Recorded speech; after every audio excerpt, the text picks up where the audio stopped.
do discipulado com o pastor Afrânio. Paralelo ao pastor Afrânio, eu fazia discipulado também com o pastor Marcelo. Em conjunto com o discipulado, com o pastor Afrânio e Marcelo, eu participava de escola bíblica.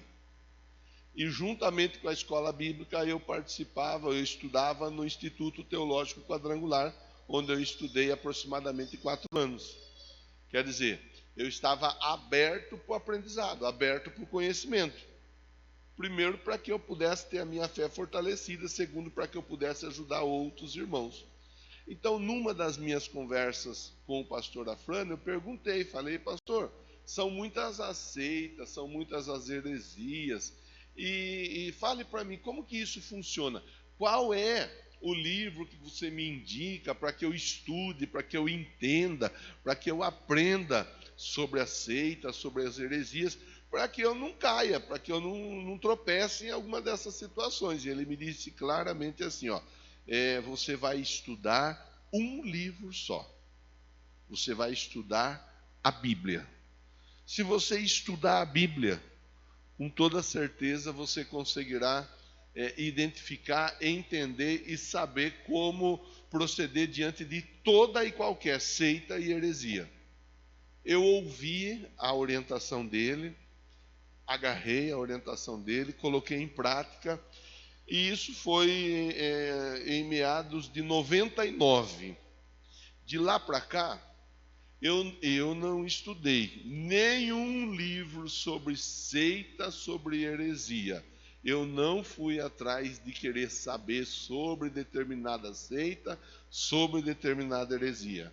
Eu foquei em aprender a palavra de Deus. E até hoje está dando certo. Não tenho o que falar. O que eu aprendi e costumo ensinar é: toda e qualquer manifestação de fé deve ser respeitada. Deve ser respeitada. Independente se é a fé que nós professamos ou não. Porque quem quer respeito precisa se dar respeito. Aprender a respeitar. Tem muita gente que quer ser respeitada, mas que não respeita. Então, eu sempre falo aqui: respeita a fé do outro, respeita a fé do familiar, respeite a fé dos demais. Respeite. Você pode não concordar, de repente, baseada nos princípios, nos princípios bíblicos. Coisa que eu também não concordo com muita coisa que é ensinada aí, por aí no dia a dia. Mas eu respeito, tá? Então, sobre seitas e sobre heresias, nós começamos uma conversa na semana passada. Falamos sobre Jesus, conhecereis a verdade vos libertará. Se o Filho vos libertar, verdadeiramente sereis livres. Falamos de Jesus. E agora nós vamos concluir nessa semana. Lá na minha célula, eu conversei com os irmãos e eu falei para eles. Falei, domingo vocês não faltem. Vocês não faltam. Vocês vão para a célula, porque no domingo eu vou conversar de um assunto que é bem importante e que gira em torno dessa conversa. Gira em torno dessa conversa. Então, hoje nós vamos conversar, tem uma palavra-chave para a nossa reflexão. A palavra-chave é concessões. Concessões. Quem já passou por algum pedágio aí? Na Anhanguera, na Bandeirantes ou em qualquer outra rodovia e pagou um pedágio? Deixa eu ver. Bom, então você sabe do que nós estamos conversando. Pedágio é quando você tem que pagar algo a alguém que recebeu o direito de cobrar. Existem as concessionárias de pedágio, que elas cobram e você pode passar, tanto para ir quanto para voltar, mas você tem que pagar.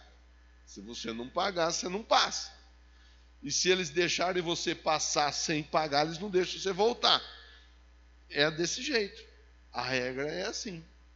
De alguma forma, acaba sendo legal, acaba sendo bom em um determinado assunto relacionado às rodovias, porque a rodovia acaba ficando num estado melhor de rodagem. Que eu não costumo rodar fora do estado, mas eu sei que tem muitos irmãos que rodam fora do estado. E quem roda fora do estado sabe que as rodovias fora do estado, elas têm menos pedágio, mas em contrapartida, o estado de conservação delas é bem inferior. Na grande maioria das vezes, é via de mão única para ir e mão única para voltar, aumentando assim o perigo.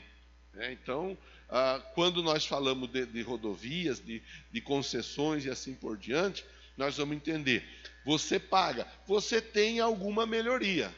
Só que enquanto nós estamos conversando aqui, quantos carros já pararam nas praças de pedágio Brasil afora? De manhã eu preguei nos 2 cultos e falei do mesmo exemplo. Comecei usando o mesmo exemplo. Quantos carros já passou das 8 da manhã até agora dentro das praças de pedágio? E isso é todo dia, é toda hora, é sem parar. Quer dizer, você tem algum benefício ali de rodar numa estrada um pouco melhor. Ou bem melhor. Melhor, pronto. Só que em contrapartida, o preço a ser pago não é pouco. Você chega a gastar quase que a mesma quantidade em combustível com aquilo que você gasta de pedágio, conforme a viagem que você faz. Então, é disso que eu quero conversar com você. Quero conversar sobre as concessões. Eu conversei, e eu vou dar primeiro alguns exemplos do dia a dia, do nosso dia a dia. Depois eu vou vir aqui para a Bíblia. Mas antes eu quero ajudar a ampliar um pouco o nosso leque de reflexão para que possamos pensar sobre o assunto concessões. Falei da rodovia. Acho importante um outro exemplo a ser pensado, o profissional, para o trabalhador. Aquele trabalhador que pede, posso chegar 5 minutos atrasado amanhã? E o empregador fala, pode, tudo bem. Ele chega 5 minutos atrasado naquele dia. Dali 3 dias ele está chegando, pedindo para chegar mais 5 minutos atrasado num outro dia. Aí você fala, tá bom. No outro dia, na outra semana, 5 minutos atrasado não vai resolver. Ele vai pedir para chegar 20 minutos atrasado. Na outra semana, ele precisa de 20 minutos para chegar atrasado. E aí, na outra semana, 20 minutos não vai resolver, ele vai precisar de meio período. E essa concessão que vai sendo dada, no final das contas, aquele que era um bom colaborador, um bom trabalhador, ele acaba se atrapalhando nas concessões. E vindo, ao invés de ser um bom trabalhador, alguém que dá bastante trabalho dentro da empresa. As concessões, elas são perigosas e elas são problemáticas. Usei o exemplo do meu pai. Meu pai, ele gostava de um esporte. O que ele assistia na TV era o Corinthians. Ele gostava do Corinthians, morreu e não viu o Palmeiras ficar campeão mundial. Mas é o esporte que ele gostava de ver na TV. Agora, ele praticava um esporte. Perto da casa dele tinha um campo de bocha. Campo de bocha é aquele campo feito com saibro, onde tem uma bolinha pequena e joga a bolinha pequena. Aí as duas equipes elas têm que chegar o mais perto possível da bola pequena, jogando a bola grande. E meu pai gostava disso daí, era o passatempo dele. Aliás, ele começou brincando disso daí no Lar dos Velhinhos. Lá no Lar dos Velhinhos ele conheceu o amigo dele, o Pavão, conheceu o amigo dele, o Tunim, o Pizelli, que eram músicos, e a partir dali a música entrou na minha casa. E foi a partir daí que nós todos nos envolvemos com a música, com amigos que ele fez no campo de bocha. No São Dimas ele estava numa ocasião jogando bocha. E uma pessoa foi fazer uma brincadeira com ele. Eu sei que é brincadeira, mas a pessoa foi brincar com ele. Qual a brincadeira que ele foi fazer? Passar a mão no bumbum do meu pai. Não prestou. Não prestou. Ele passou, do jeito que ele passou a mão no bumbum do meu pai arrancou a sandália do pé e deu uma sandalhada no rosto do rapaz. Não passou a mão mais. Não passou. talvez meu pai pudesse ter deixado para lá. Brincadeira. Tem gente que gosta, né? Meu pai não gostava. 12 filhos, não gostava dessa brincadeira. Tem gente que você vai deixando, uma brincadeirinha começa assim, dali a pouco aquela brincadeirinha vai aumentando, vai tomando uma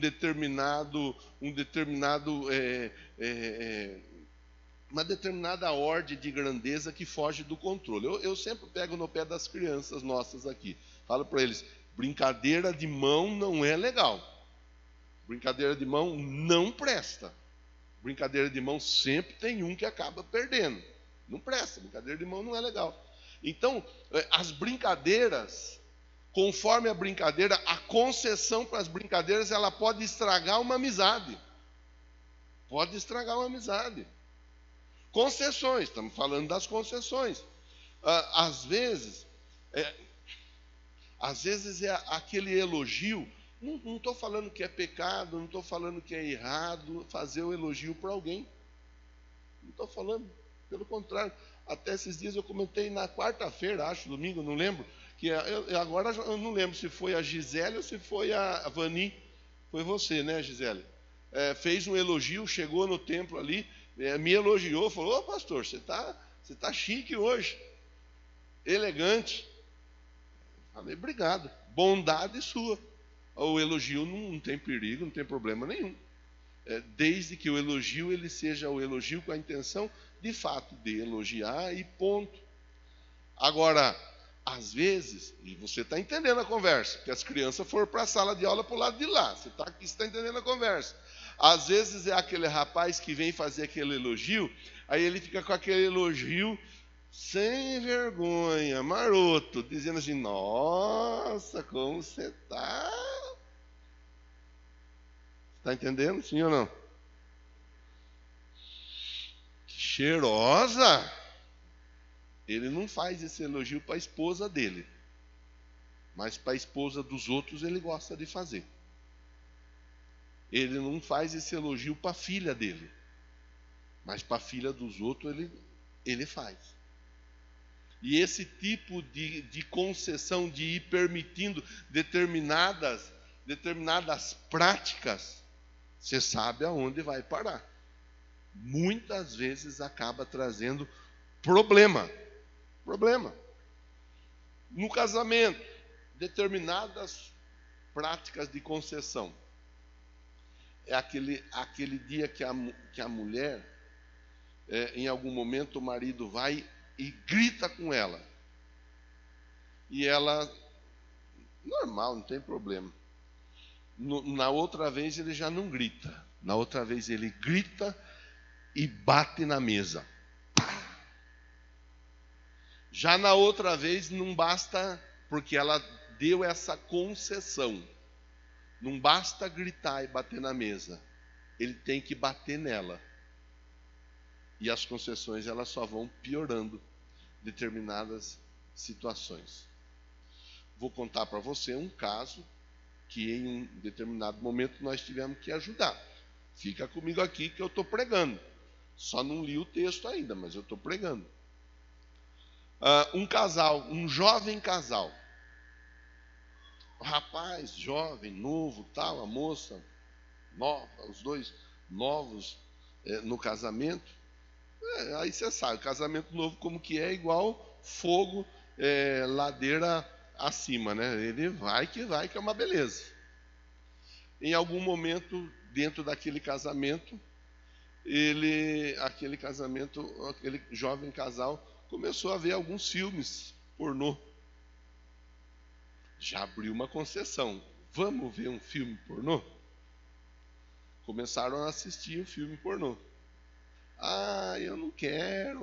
Melhor não. Não, vamos. Só para o nosso relacionamento ficar um pouco mais aquecido.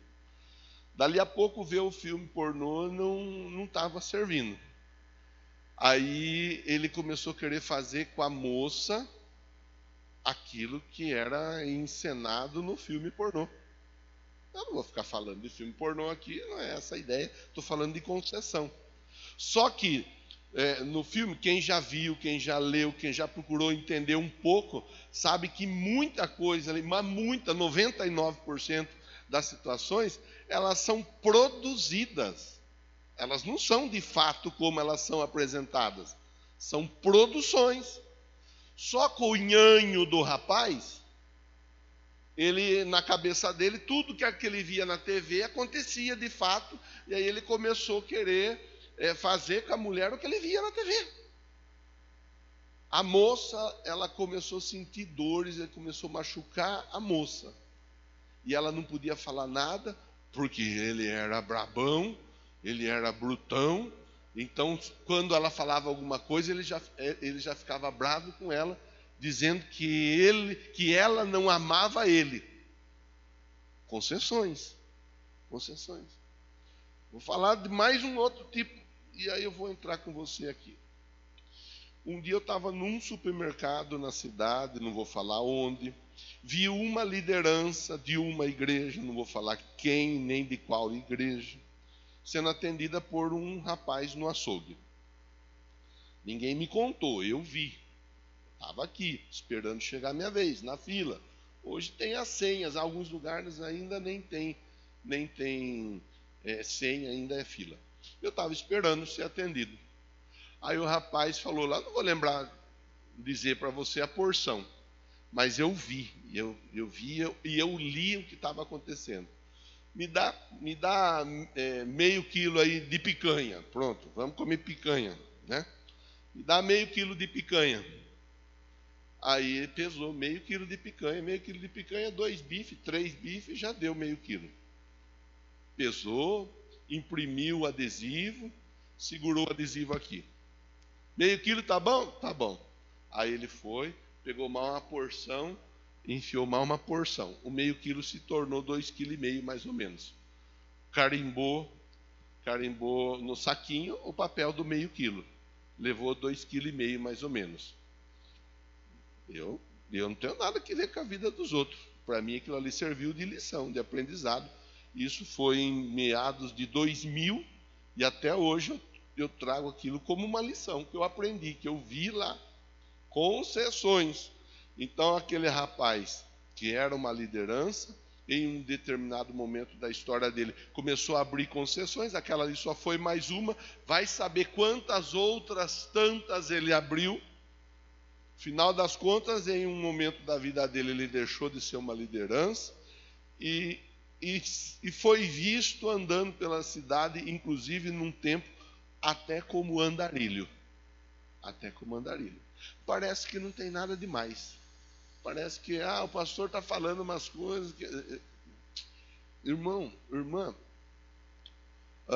um último exemplo. Você vai comprar no açougue, na padaria, na agropecuária, na conveniência, em qualquer lugar. A pessoa faz o troco para você e ela volta R$5 a mais. Você olha, puxa vida, voltou 5, mas 5 não dá nada.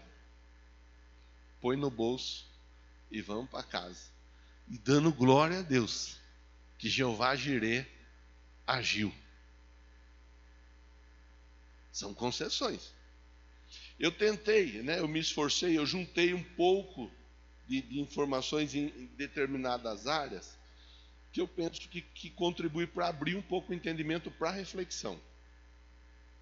A ideia é essa, abrir o entendimento para a reflexão, para que você possa observar e entender que essa conversa aqui, ela é muito mais séria do que parece. É muito mais séria, porque se nós não tomamos cuidado, no nosso dia a dia, as concessões, elas nos derrubam. As concessões, elas nos derrubam, tá? Então, vai conseguir projetar versículo aí? Deu certo? Resolveu? Mais ou menos? Bom, se der para projetar pelo menos o texto, ótimo. Baseado em Êxodo capítulo 8, 9 e 10. Êxodo capítulo 8, 9 e 10. O povo hebreu no Egito, na escravatura lá no Egito, debaixo da servidão de Faraó. E aí Deus começa a agir em favor do povo, e Deus começa a conversar com o povo e dizer assim: olha, eu vou livrar vocês. vou levantar um líder para te ajudar. E ele levanta Moisés. E Moisés começa a conversar com o faraó. E Moisés começa a dizer, olha, deixa o povo sair, deixa o povo sair. E o faraó fala, não vou deixar ninguém sair. Aí começam a vir pragas. Eu não vou ficar aqui, o objeto da nossa reflexão não são as pragas, não é a situação como um todo ali no Egito, são as concessões. E Moisés conversa com o faraó e o faraó fala, não. Aí vem as dificuldades. E à medida que as dificuldades elas começam a chegar e sendo intensificadas, as dificuldades elas começam a trazer ao faraó algum tipo de desconforto, algum tipo de dificuldade extrema. O faraó começa a conversar e dizer assim, tá bom, então já que o negócio não está tão simples assim e vocês são tão insistentes, eu vou dar a vocês algumas concessões. Eu vou dar para você algumas liberações aí, eu vou liberar. Mas serão liberações acompanhadas de perto. Aquilo que eu comecei falando com você do pedágio. Você paga um pouco, roda numa rodovia boa, mas só que esse pouco nunca chega. Não há um dinheiro que chegue. As concessões elas têm um preço. E o preço delas muitas vezes é altíssimo, altíssimo. Aí eu citei exemplos. Então, 8:25 de Êxodo. Êxodo 8:25. Êxodo 8:25. Isso, aí pode deixar projetado o texto. À medida que eu vou conversando, vocês já têm o papel aí, vocês nos ajudam. Então Faraó mandou chamar Moisés e Arão e disse, vão oferecer o quê? Sacrifícios ao seu Deus, mas não saiam do país. Com outras palavras, o faraó estava dizendo assim, não tem problema nenhum vocês irem sacrificar, desde que vocês não saiam do Egito. O problema é que o Egito, ele é sinônimo de escravidão. O Egito é sinônimo de viver preso nas garras de um senhor. O problema é que o Egito, ele não traz uma boa memória, porque o Egito é sinônimo de sofrimento. O que o faraó estava dizendo, não tem problema nenhum, não tem problema, vocês podem ir sacrificar, só que vocês não podem sair do Egito. Isso era lá atrás, agora nós temos que trazer para cá a conversa, contextualizar para o nosso dia a dia. É aquela conversa que diz assim, olha, não tem problema nenhum você ir à igreja. Não tem problema. Você quer ir para a igreja? Vá para a igreja. Oxe, eu vou atrapalhar você de ir para a igreja? Vá no domingo, pega lá, junta a família, pega a melhor roupa, vai para a igreja, servir a Deus sem problema nenhum, pode ir. Olha, eu acho até bom, hein? Você ter a sua religião. O que você não pode é sair do Egito. O que você não pode é sair da escravidão. O que você não pode, com outras palavras ainda, é mudar de vida. O que você não pode é mudar de vida. Você ir à igreja não tem problema. Pode ir para a igreja, mas vá. É bom. Vai ajudar. Vá. Vai ser legal. Você vai ver que você vai melhorar até. Você vai conhecer algumas pessoas. Você vai ver que você vai... Olha, vai ser joia. Só que você não pode mudar de vida. A vida que você leva tem que continuar sendo a mesma. Esse é o problema. E esse, como diz, é a letra miúda do contrato, que muita gente não faz a leitura e depois vai reclamar. Ah, mas eu não sabia. Pois é. Então Deus nos colocou aqui neste dia, porque não é só à noite, é durante o dia nós estamos debaixo da luz dessa reflexão. Deus nos colocou aqui para dizer para nós assim, ó, cuidado com as concessões. As concessões, elas podem custar caro para vocês.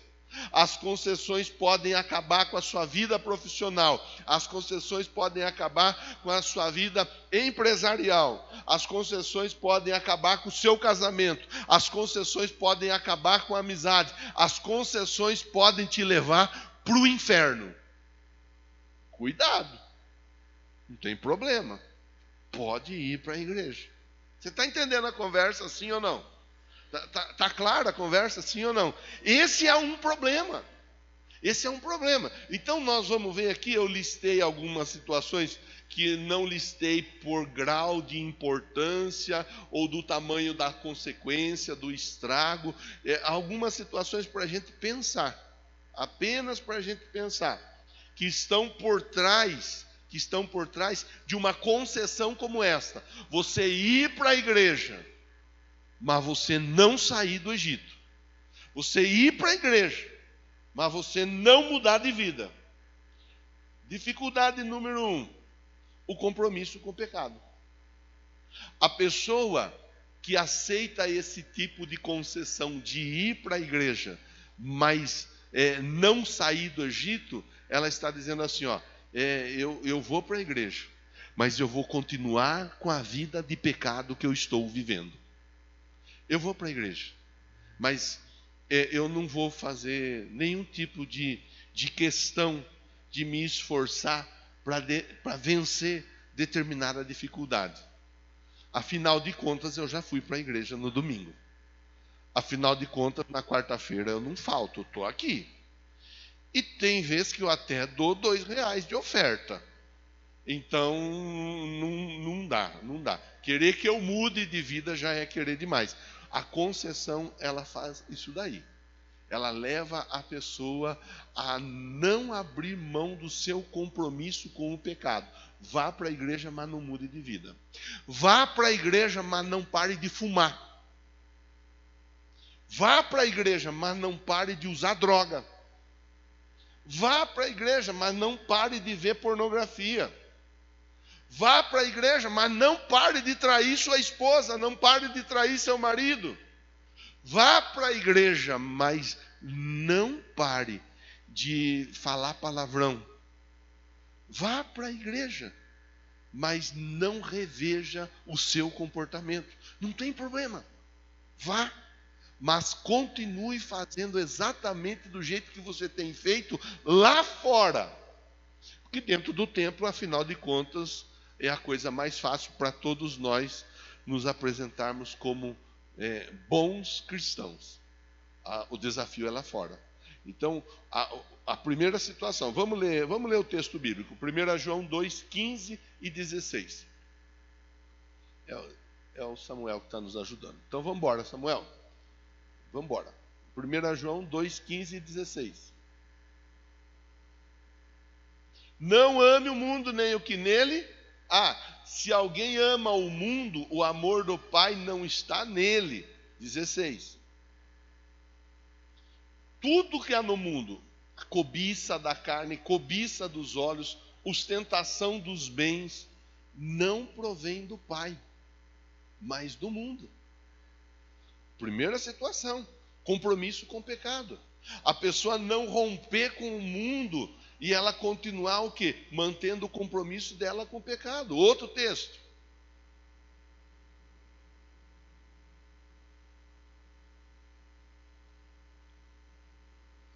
Romanos 6,6.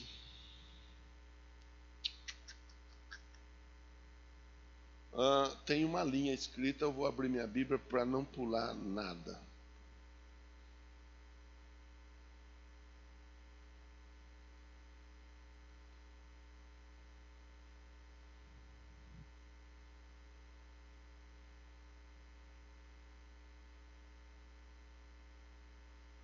Pois sabemos que o nosso velho homem foi crucificado com ele, para que o corpo do pecado seja destruído e não mais sejamos escravos do pecado. Não mais sejamos escravos do pecado. Primeiro ponto, primeira reflexão. Irmão, é reflexão para a gente que quer chegar no céu. Pergunta para quem está pertinho de você, quer ir para o céu? E aí, sim ou não? É reflexão para quem quer ir para o céu. É reflexão para abrir os nossos olhos, para nos alertar, para nós não sermos enganados, para nós não sermos engodados, envolvidos numa prática de religião, mas que nos mantém presos no pecado, comprometido com o pecado, comprometido com aquilo que é errado. O faraó falou para Moisés: Moisés, não tem problema, não dá nada, deixa os caras aí.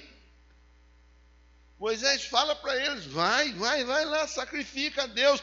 Não saia do Egito, não mude de vida. Outra situação, adoração superficial.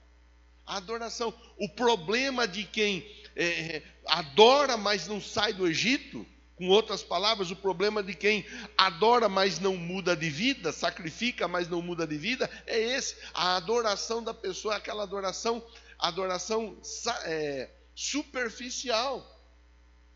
E aí, irmão, irmã, nós temos que conversar de uma situação assim bem importante para a nossa reflexão. Que a coisa mais fácil é eu chegar na igreja, se tiver uma música boa, e graças a Deus nós temos algumas bandas boas, os nossos músicos são bons músicos, comprometidos com Deus, o que é melhor do que tudo. Nós temos essa bênção, nós temos aqui. E é fácil de nós sermos convidados a nos envolver com a música, balançar a mão e dançar e fazer coreografia. Isso tudo é lindo, maravilhoso. Isso tudo é joia. O que nós temos que tomar o cuidado é para não cairmos no engano de pensar: eu cantei ou eu canto para Deus, por isso eu estou adorando. A pessoa que ela está dentro dessa concepção aqui, adora, mas permanece no Egito, ela simplesmente tem a música como um entretenimento. E nós estamos vivendo uma época onde, de uma maneira geral, nós não vamos generalizar dizendo que são todos, nós não vamos denominar ninguém, não é essa a intenção, mas nós vivemos numa época em que há muito espetáculo dentro da igreja. Então há um espetáculo, e o pessoal vai como se tivesse ido para um teatro. E ali o pessoal está participando de um espetáculo de grande qualidade. Volta para casa, mas não foi provocado para mudança de vida nenhuma. E há ainda a contrapartida, que às vezes a pessoa fala: então tem que tomar cuidado com igreja de parede preta, com igreja de tecnologia, que de vez em quando a tecnologia ela falha. Tem que tomar cuidado com igreja que tem iluminação, tomar cuidado, porque, olha, irmã, está cheio de gente por aí, dentro de igreja, que o ambiente é todo claro, a iluminação ela é plena do altar até o último banco da igreja. Está cheio de gente aí em igreja onde a tecnologia nem é bem-vinda e o pessoal está longe de Cristo. O pessoal está adorando de maneira superficial. Quem foi que disse que saia longa é significado de adoração perfeita? Nós temos que tomar cuidado com isso. Porque a adoração, e nós falamos disso na escola bíblica, a adoração diz respeito à maneira que nós vivemos, não aqui dentro também, mas não aqui, lá fora. A adoração diz respeito a como eu me comporto em relação a Deus, lá fora. Lá fora com a esposa, com o marido, lá fora no trabalho, lá fora com os amigos, lá fora. A adoração ela vai muito além do templo. Muito além do templo. Então, uma pessoa que está debaixo dessa concessão, ou que aceita essa concessão, adore, mas permaneça no Egito. Ela vai se conformar em fazer algo para Deus dentro do templo. E saiu do templo, acabou, pronto. Versículo bíblico, Mateus 15, 8. Deixa eu abrir minha Bíblia aqui também para acompanhar você. Mateus 15, 8. Este povo me honra com os lábios, mas o seu coração está onde? Longe. O povo louva com o lábio, mas o coração está longe. Adoração superficial. Adoração para inglês ver. Adoração que quem olha fala, nossa, meu Deus. Você lembra da história do Samuel que foi na casa do Jessé ungir o novo rei de Israel, não lembra? Vem os filhos lá do Jessé, o primeiro filho, o segundo filho, o terceiro filho, todos eles fortão, bonitão, cabelo polado, né? Você viu que eu desisti, né? Eu desencanei, ficar passando vergonha de graça não dá não, já resolvi meu problema. Aí chega... O Everton gosta. Aí chega lá os belezão, os bonitão, os fortão, tudo lá. Ô Samuel, é esse, só pode ser, dá uma olhada. Não, não é, Samuel. O Samuel, entenda uma coisa, Deus falando com Samuel, o homem olha o lado de fora, Deus olha o lado de dentro. A adoração superficial, ela pode encher os olhos a quem está olhando. A adoração superficial, ela pode levar a pessoa a pensar, puxa vida, olha só, ou até mesmo olhar para si mesmo e dizer, olha como eu estou. A adoração superficial faz parte daquele pacote de gente que religiosamente está no culto no domingo, mas que durante a semana faz tudo o contrário do que está na palavra. Outro texto, João 4, 24. João 4, 24. Diz assim: Deus é espírito, e é necessário que os seus adoradores o adorem em espírito e em verdade. O que é adorar em espírito e em verdade, pastor? Primeiro nós precisamos entender que nós somos formados de corpo, de alma e de espírito. E o nosso corpo, ele sofre os ataques que são oferecidos pela carne. A nossa alma sofre os ataques que são oferecidos pelo mundo. Mas o nosso espírito, ele sofre os ataques que são oferecidos pelo diabo. O nosso espírito, ele sofre com os ataques oferecidos pelo diabo. E de que forma o diabo trabalha contra a nossa vida? Tentando fazer com que nós não acreditemos na palavra.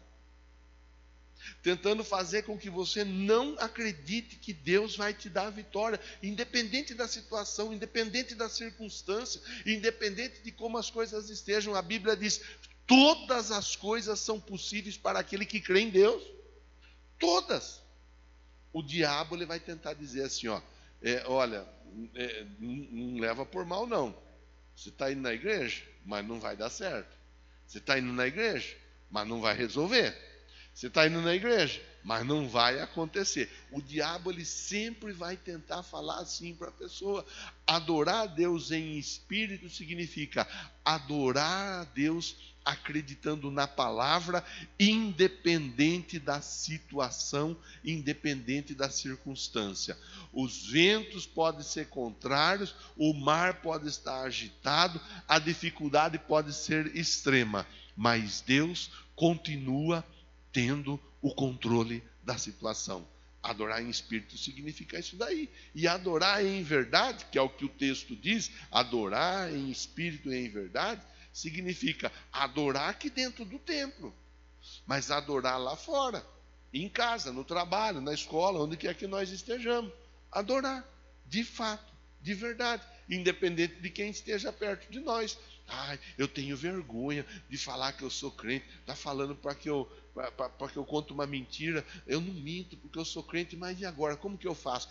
Eu vou contar uma mentirinha porque não tem, né, afinal de contas. Não, adorar em espírito e em verdade é acreditar na palavra o tempo todo e ser exatamente o que você é diante de Deus, no seu quarto fechado, em qualquer outro lugar que você esteja. Outra situação relacionada à concessão. Falta de libertação completa. É comum a gente ver isso acontecendo no dia a dia dentro da igreja. A pessoa muitas vezes ela chega com a vida muito enrolada. Muitas vezes a pessoa chega com muitas dificuldades, com muitos problemas. E existem determinados casos, eu não posso dizer aqui que são todos, mas muitos casos acontecem assim, onde Deus já de imediato manifesta poder na vida da pessoa. Já de imediato. Tem gente que na primeira vez que ela vem, aquilo que ela estava precisando, Deus já faz. E com isso, Deus desperta a pessoa para aquela situação. Opa, pera lá. Eu fui para a igreja, primeiro dia que eu fui, Deus já fez. E com isso ela começa a desenvolver ali alguma força. Algumas respostas, elas chegam imediatamente. Primeiro dia, primeiras semanas, primeiro mês, primeiro trimestre, muita coisa. Minha vida mudou já de cara, faz pouco tempo que eu estou na igreja. Aí em um dado momento, alguma situação começa a ser compassada de uma maneira tal que essa pessoa agora ela vai aprender um pouco sobre o processo, para que ela possa receber no final do processo a resposta para a qual ela está buscando.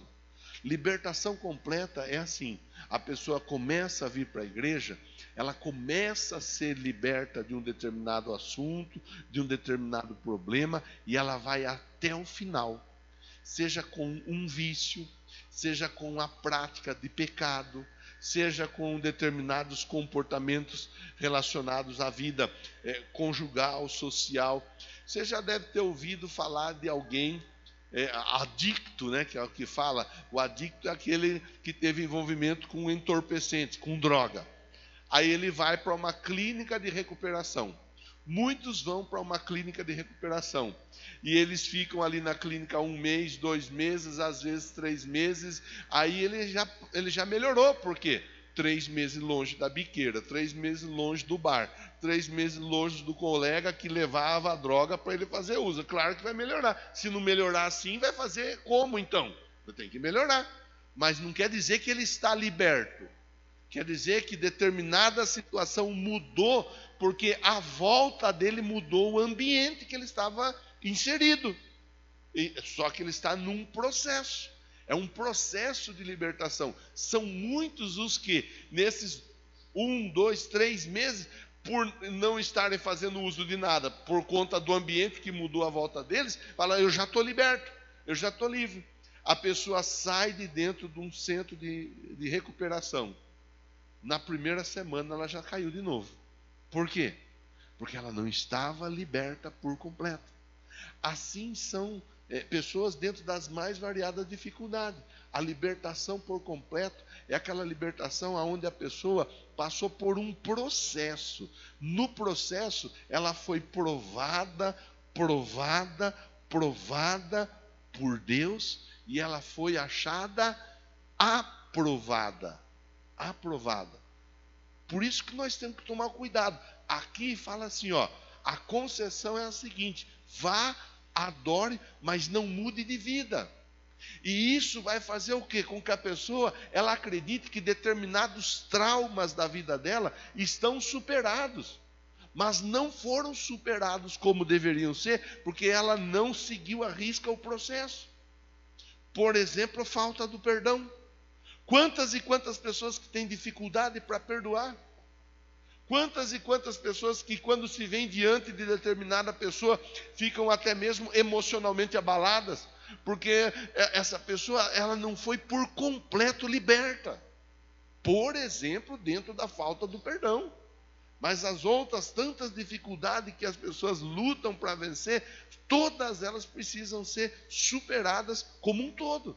Então, a falta da libertação completa, a pessoa sente um bem-estar. Esse é um perigo. Nós virmos para o tempo e nós entendermos que, estando na igreja no domingo, sentindo um bem-estar, eu vou ali, eu sinto um bem-estar. Esse bem-estar significa você venceu determinadas situações. E a partir daí, porque a pessoa começa a viver um sentimento melhor, ela abre mão daquele processo de libertação que muitas vezes é profundo e cria grandes marcas na vida dela. Você está entendendo, sim ou não? Nós temos que tomar cuidado. A Bíblia diz para nós assim, ó, o coração do homem, ele é enganoso, ele é corrupto. Quem o conhecerá? O nosso coração, para pregar em nós uma farsa, é rapidinho. Para nós pensarmos, você já ouviu alguém dizer, ai, eu pensei que eu tinha superado, mas eu não superei. É fácil, é claro, e é notório. É notório. Por quê? Porque muitas vezes, na maioria das vezes, os processos eles são interrompidos. Eu costumo ver pessoas que começam a passar por um processo de mudança, de libertação. A história da pessoa começa a ser mudada dentro da igreja. Começou a ser mudada, essa pessoa sai da igreja. Essa pessoa desvia, porque o que ela queria era mudança. Ela melhorou um pouco, claro que melhorou um pouco. Deus começou a agir na vida dela, melhorou a companhia, melhorou o ambiente, mudou algumas situações que estavam à volta. Lógico que vai melhorar. Só que o processo tem que ser concluído como um todo. Então vamos para a Bíblia agora. João 8,36. João 8,36. Nós precisamos ir embora para casa, né? Você tem que ir embora para casa. Eu moro ali do lado, viu? Mas você não, né? Portanto, se o Filho vos libertar, vocês de fato serão livres. Se o Filho vos libertar, vocês de fato serão livres. Gálatas 5:1. Olha o texto de Gálatas. Ele é um texto que incomoda. Gálatas 5:1. Foi para a liberdade que Cristo nos libertou. Quer dizer, Cristo nos libertou para quê? Para a liberdade. Portanto, então Paulo falando com a igreja dos Gálatas, da Galácia. Permaneçam firmes. Permaneçam firmes. Não se deixe submeter novamente a um jugo de escravidão. Permanece firme, aguenta firme. Estamos dentro da mesma conversa? Concessão. Estamos falando sobre a falta da libertação completa. E o Paulo fala para os Gálatas, não se submeta novamente a um jugo de escravidão. Eu sei as dificuldades que eu tinha antes de conhecer Jesus. Eu sei. E eu fujo delas. Ah, mas você não venceu? Eu venci. Exatamente por isso eu fujo delas. Não tem necessidade de eu ficar procurando sarna para eu me coçar. Agora, tem gente que se acha fortão, fortona, bonzão, bonzona. Ah, não, pode deixar que eu sei me resolver. E não se resolve. E não se resolve. Toma um tombo atrás do outro tombo. Nós temos que saber, nós nos conhecemos. Você se conhece melhor do que ninguém. O texto ele vai nos mostrar a libertação por completa. Ela vai produzir em nós entendimento e vai gerar em nós algo que para alguns é uma situação do quê? É uma situação de demonstração de fraqueza. Mas eu vou dizer que não é. A libertação por completa vai nos ensinar que existe um determinado limite. E até aquele limite é bom nós não chegarmos. Eu estou aqui, eu estou seguro, irmão. Estou seguro aqui, não tem perigo. Só se eu tropeçar sozinho, cair sozinho aqui. Mas não tem perigo. Agora, se eu andar aqui, a probabilidade de eu desequilibrar e cair, aumenta ou não aumenta? E por que nós, muitas vezes, na nossa vida, no dia a dia, temos que andar no limite? Andar em cima da linha. A probabilidade de nós cairmos, ela é muito maior. É muito maior, tá? Vamos para o próximo ponto. O risco da contaminação com a idolatria. Risco de contaminação com a idolatria. Quando eu adoro, mas permaneço no Egito, ou seja, não mudo de vida, eu acabo correndo esse risco. Haviam lá os ídolos dentro do Egito e o povo acabaria o quê? Se envolvendo com os ídolos dentro do Egito. Não tem povo mais idólatra do que o povo crente.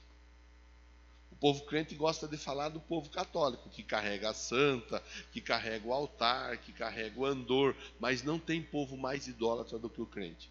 O crente idolatra pastor, o crente idolatra pastora, o crente idolatra músico, o crente idolatra banda, o crente idolatra placa de denominação. O crente vai idolatrando pessoas e situações no dia a dia, que se de repente aquele determinado líder ou aquela líder desviar, ele desvia também. Ele desvia também. Não tem povo mais idólatra do que o povo crente. E você vai pegar a Bíblia sua, você vai ver que na história o povo de Israel, vez por outra, estava passando por um processo de correção, exatamente por causa da idolatria.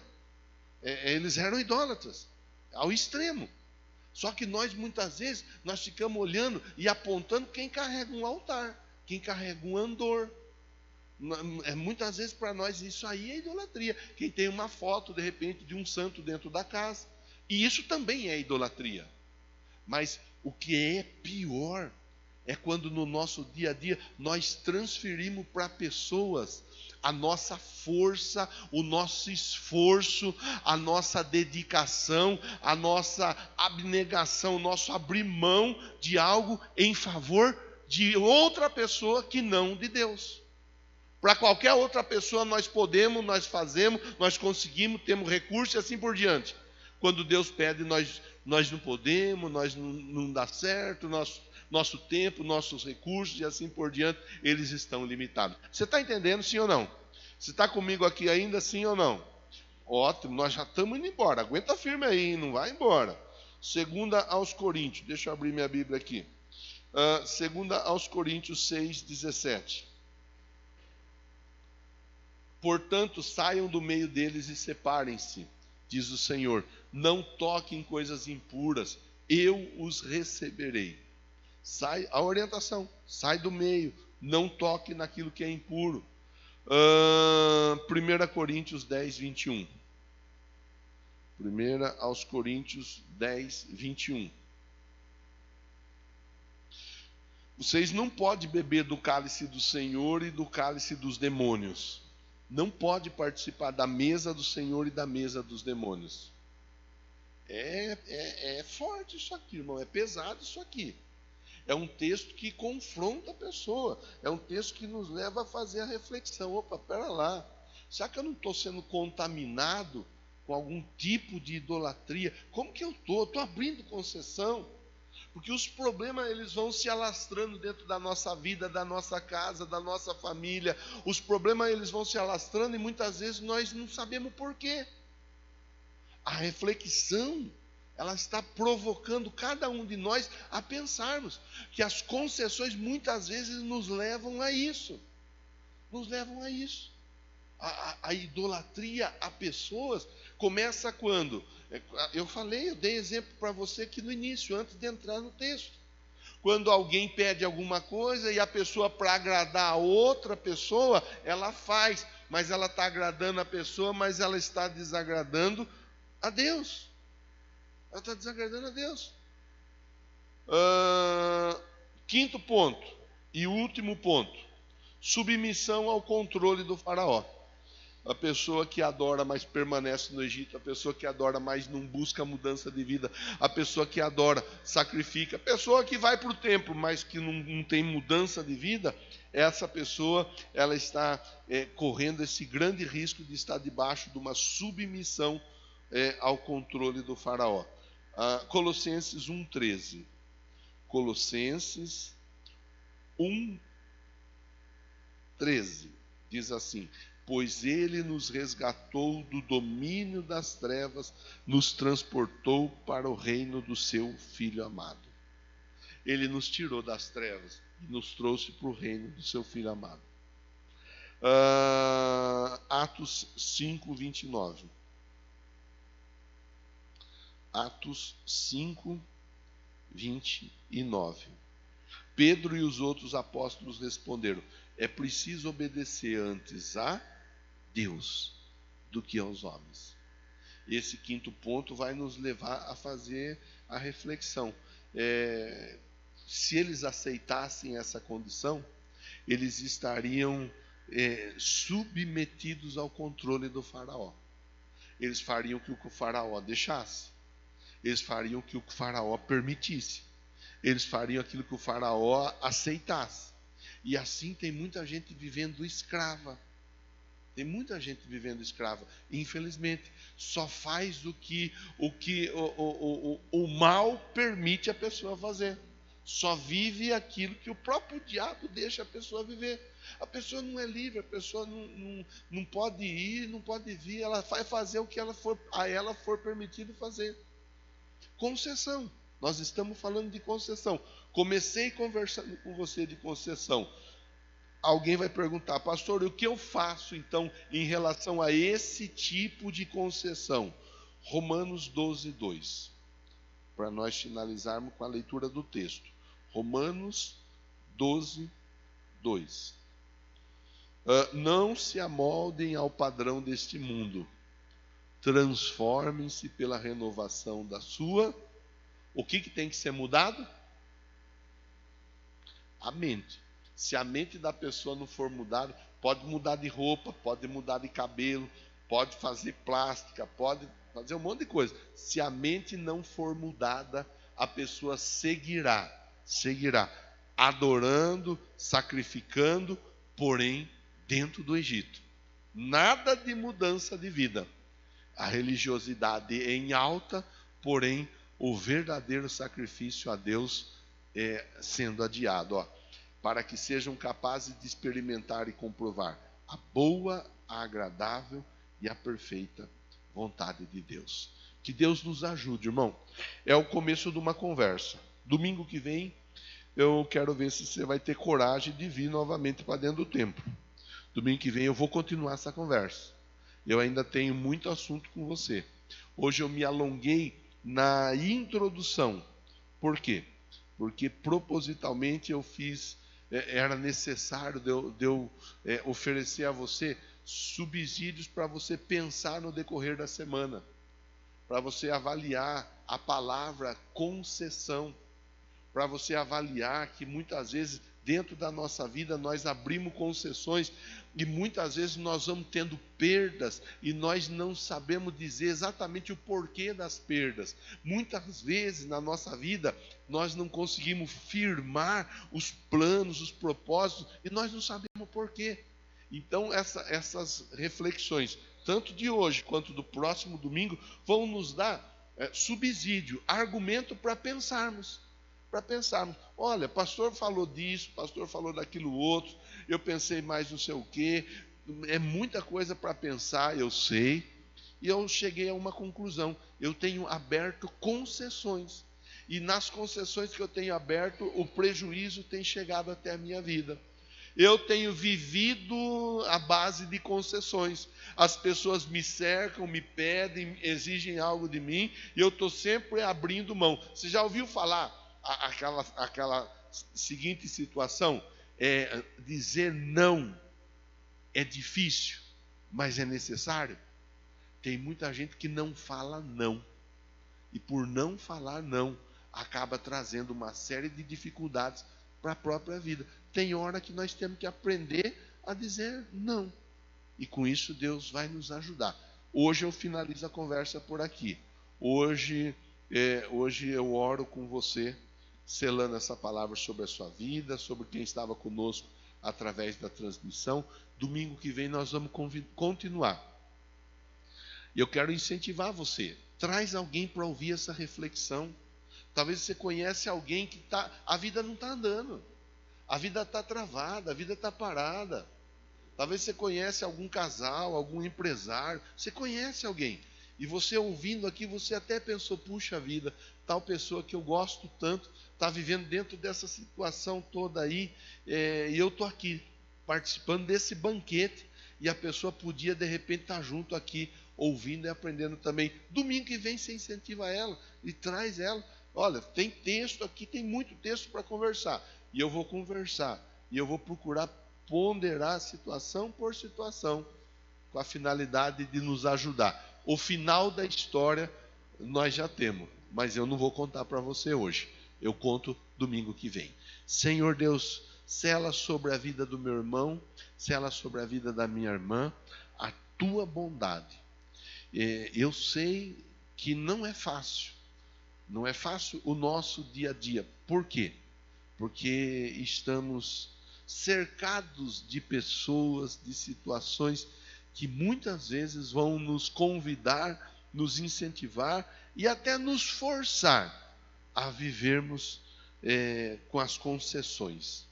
Mas graças ao Senhor por essa palavra, porque o Senhor está nos alertando e talvez até mesmo o Senhor está libertando já hoje alguém que estava indo para o matadouro como uma ovelha muda, alguém que de repente estava sendo convidado e trilhando esse caminho, sem fazer noção do perigo, do problema, das concessões. Eu oro por quem está aqui no templo, eu oro por aqueles que estão conosco através da transmissão, em nome de Jesus. Amém?